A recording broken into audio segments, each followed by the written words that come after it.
Please remain standing as you're able for the reading of the gospel. The gospel lesson this morning comes to us from Mark 10, 46 through 52. Jesus heals the blind beggar, Bartimaeus. And they came to Jericho. And as Jesus was leaving Jericho with the disciples and a great multitude, Bartimaeus, a blind beggar, the son of Timaeus, was sitting by the roadside. And hearing that it was Jesus of Nazareth, Bartimaeus began to cry out and say, "Jesus, Son of David, have mercy on me."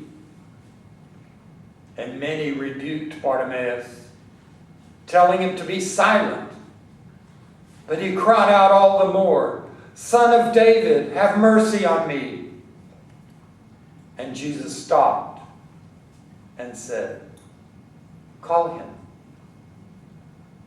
And they called him, saying, "Take heart, rise, Jesus is calling you." And throwing off his mantle, Bartimaeus sprang up and came to Jesus. And Jesus said to him, "What do you want me to do for you?" And he replied, "Teacher, let me receive my sight." And Jesus said, "Go your way. Your faith has made you well." Immediately Bartimaeus received his sight and followed Jesus on the way. May God add understanding to the reading of this gospel. Amen. Please be seated.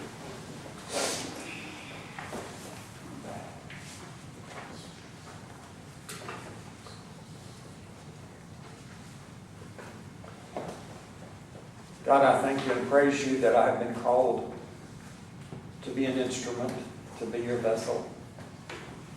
I ask that you use me. I ask that you remove me from myself, all fears, concerns, and anxieties, and replace that with the movement of your Spirit within. Give me not my words, but your words. And let the words that the people hear today be your words. Amen. Before I get actually on with the sermon, I want to share with you a funny story. We sang this morning, "Bringing in the sheaves." And David said he had to look up the meaning of sheaves. I think the only people here who knew the people at the time was Roy and I and Tammy and Regina. Shortly after we moved here and Sylvia Nobles became pastor, we were getting ready to sing that song, and a young man who was attending our church said, "I know what sheaves is." Well, Sylvia, being a very wise, old farmer, let the young boy answer, and then I've never seen a 4'6" person get so angry. "That is not right!" And she proceeded to tell him what the sheaves were. And his mother pulled out her phone and looked it up on Google. And she said, "Don't Google me!"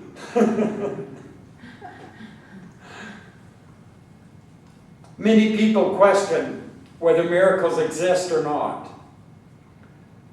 Some people say that the miracles we read about in the scriptures today really are just parables, stories, presented to us for our comfort in believing in the unseen or the unknown. I would like to share with you, though, this morning the conditions outlined in the gospel lesson this morning that show us the way for miracles to occur. Yes, I believe miracles still occur even today. There was a sheer persistence in Bartimaeus. Nothing would stop his clamor to come face to face with Jesus. He was utterly determined to meet the one person whom he longed to confront with his trouble. In the mind of Bartimaeus, there was not just a nebulous, wistful, sentimental wish to see Jesus. It was a desperate desire. And it is that desperate desire that gets things done. Bartimaeus' response to the call of Jesus was immediate and eager. So eager that Bartimaeus cast off the cloak that was hindering him so that he could run even faster to Jesus, no more quickly. Many people hear the call of Jesus, but say in effect, yeah, hold on, wait till I finish this, or wait till I'm done here. Bartimaeus came out. He shot out and ran when Jesus called. Certain chances happen only once. And Bartimaeus instinctively knew that.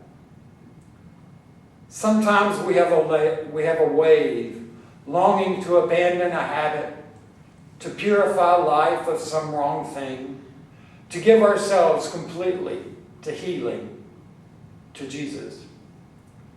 So very often we do not act on it in that moment.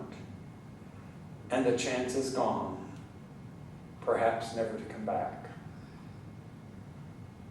Do you want to risk that? Bartimaeus knew exactly what he wanted. He wanted his sight. Too often our admiration for Jesus is a vague attraction.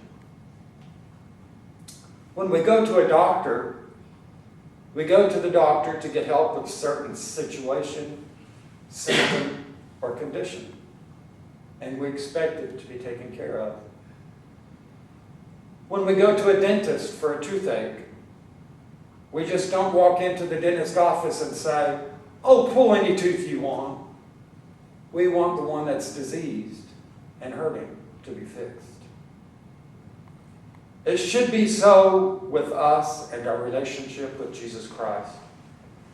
And that involves the one thing that so few people wish to face: self-examination. When we go to God, if we are as desperate as Bartimaeus, things will happen. Bartimaeus had quite an inadequate conception of who Jesus was. Son of David, he insisted on calling him. That was a messianic title. But it has in it all the thought of a conquering Messiah, a king of David's line who would lead Israel to national greatness. That was a very inadequate idea of who Jesus was. But in spite of that, Bartimaeus had faith. And faith made up 100-fold for the inadequacy of his theology. The demand is not that we should fully understand Jesus. That, in any event, we can never do. The demand is for us to have faith in all that we ask. A wise writer once said, we must ask people to think, but we should not expect them to become theologians before they become Christians. Christianity begins with a personal reaction to Jesus, a reaction of love, feeling that here is the one person who can meet our needs.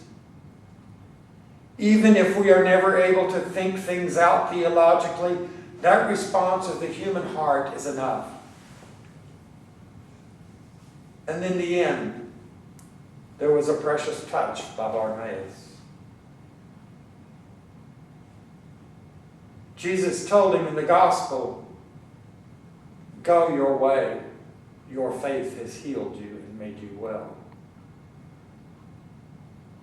Bartimaeus may have been a beggar by the wayside, but he was a person of gratitude. Having received his sight, he didn't just go his merry little way, he decided to follow Jesus. He did not selfishly go on his way when his need was met. He began with the need, moved from the need to gratitude, and then finished with loyalty. And that is a perfect summary of the stages of miracles and discipleship. If you're looking for a miracle today, then identify it to the fullest what it is that you need. Free yourselves of the things that will hinder you or hold you back.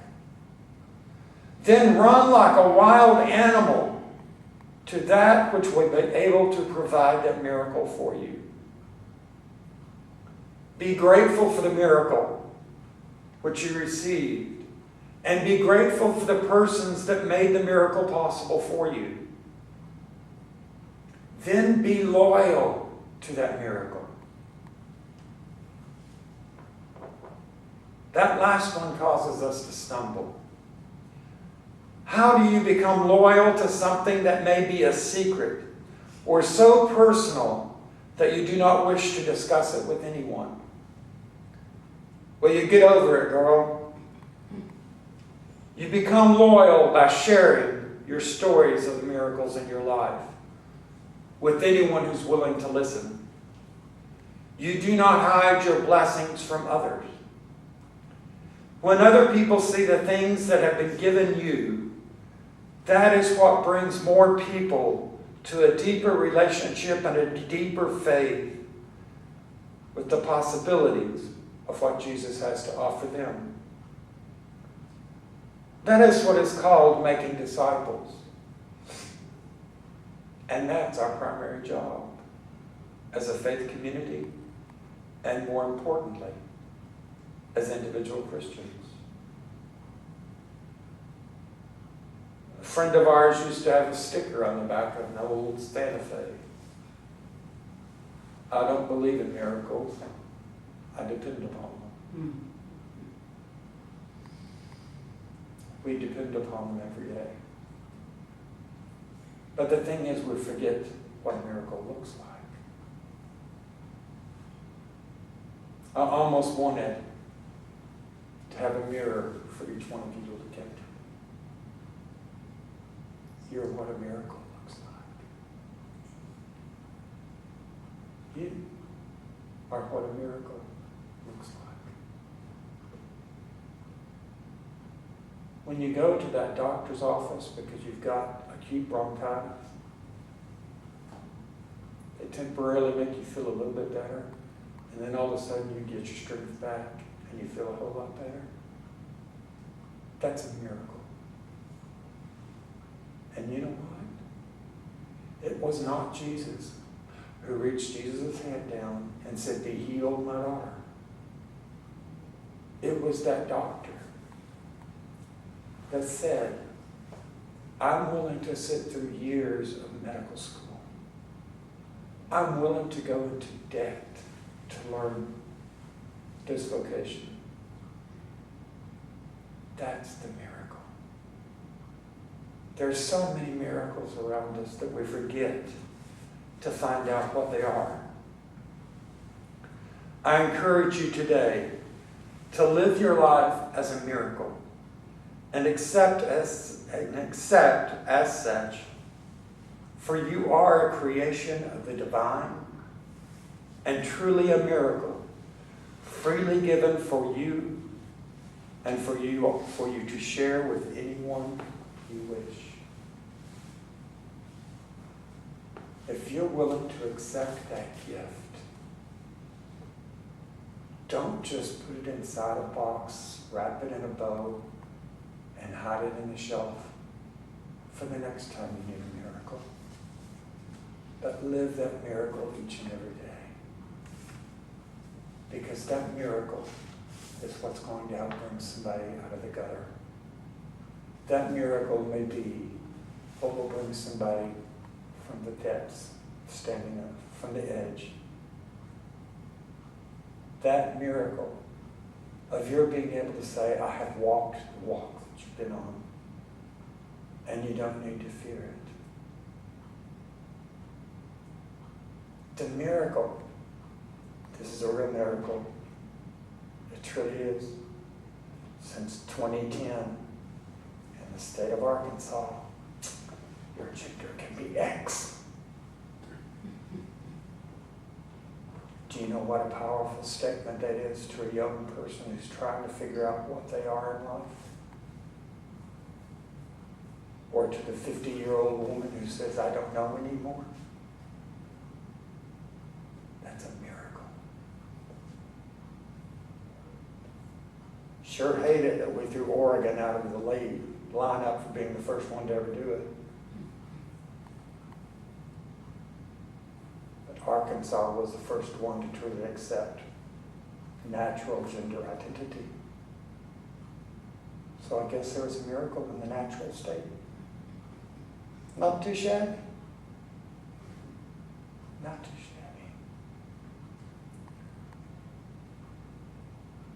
I don't know how many of you have ever, in your younger days, going through college, getting into ministry. I can look back at that table right now and I see 24 boxes of stovetop stuffing, 24 boxes of Velveeta shells of cheese. There were times when Roy and I couldn't afford one box. But we made it because we believed in a miracle. We believed in something greater than what we had. There were times when I would make rice and boil 2 weenies and mix them together, and that would be our dinner. And then one of my family members would call and say, come visit us. We would drive from Shreveport to Dallas. Roy got the biggest chuckle out of walking into the kitchen, coming back into the living room and said, Mark, we're having rice for dinner. I'll never forgive him for that. Those are miracles. Don't ever cheat yourself out of a miracle. And never say, let's wait for another time, because that time may not happen. There was a posting that somebody put out this week. I don't have time to just sit here and die. I need to be busy living. And by living, we experience our miracles. So live life to the fullest and claim your miracles that God has for you. Amen.